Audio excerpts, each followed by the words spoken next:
Hey, thanks for tuning in. We're going to do an exercise today that uses major thirds and minor thirds in the left hand and some finger picking in the right hand. It's a pretty simple exercise. We're going to keep it in the key of G major, which has 1 sharp, our F sharp note. And here are the patterns. So we're going to start with the minor third. And just for the explanation, we're going to start on the 5th fret of the B string, which is an E note. Now, if we were to go up a minor third is 3 half steps away. So each fret is a half step. So here's our E note, then we have our F note, our F sharp note, and our G note. That's a minor third on one string. Now, if we were to play a G note on the high E string, we would have G here. We have E, F, F sharp, G. So there's G, here's E. So this is our shape that we're going to use, remember, on 2 adjacent strings for the minor third. For the major third, the higher note just comes up 1 half step more. So we're going to go from, instead of doing E to G, we're going to do E to G sharp, right?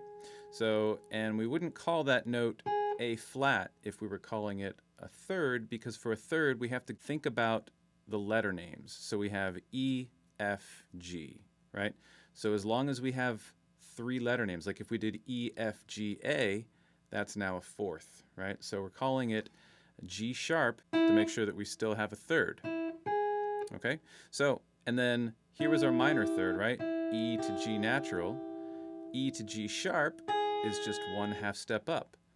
And for this exercise, we're going to do the minor third with fingers 1 and 3, and the major third with fingers 1 and 2. Okay? So now we're going to learn the sequence of the thirds in the exercise. To start off, we're starting off with a chord that is basically a G major chord. We're missing 1 note from the chord, but anybody who hears this is going to hear mostly a G major chord, right? We're missing the D note. So our picking pattern is going to be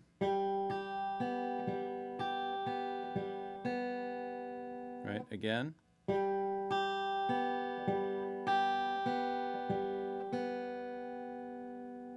Now, so that's our first measure. Our first third is C and E.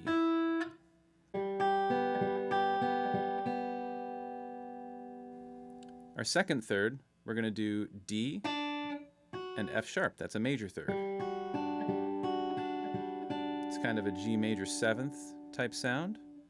Here, we're going to go, next third is a minor third, 5th fret, 3rd fret. We have an E note and a G note.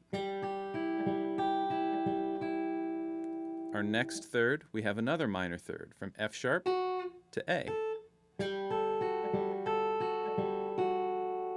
So this is kind of, if you called this a chord, it's kind of a G9, G major 9. The next third, we have a major third, from 8 to 7. And here we've got a G note and a B note. So together, this is very much a G major sound. The next third, we have an A note and a C note. It's kind of an A minor 7th type sound. Right? For our next third, we have 12th fret and 10th fret, another minor third. That's another G major sound. And this is our last one. In case you're playing this on acoustic and you have less access beyond the 12th fret, we're just going to stop it at 12. And then we're going to go back down. Minor third on 12 and 10. Minor third on 10 and 8. Major third on 8 and 7, minor third on 7 and 5, minor third on 5 and 3, major third on 3 and 2,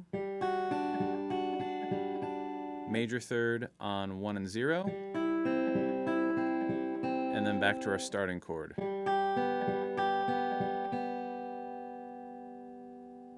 I should mention these shapes that we use on adjacent strings for minor thirds and major thirds are a little bit different if you're doing the G string to the B string. Remember, the B string is tuned a half step low in reference to the G string, as other strings are in reference to the string below them. So these shapes work for E and B, and then E and A and D, and D and G, but when we go to G and B, it's not correct. We need to raise that B string note by a half step. So now we have minor third, and then major third, right? In the case of what we're doing here, kind of like that, right? So the B string and the G string, you just have to treat them differently if you're trying to figure out thirds on those strings.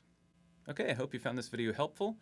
Subscribe if you want to see more videos from me in the future. And if you have any questions or any requests for lessons, put it in the comments, and I'll see you next time.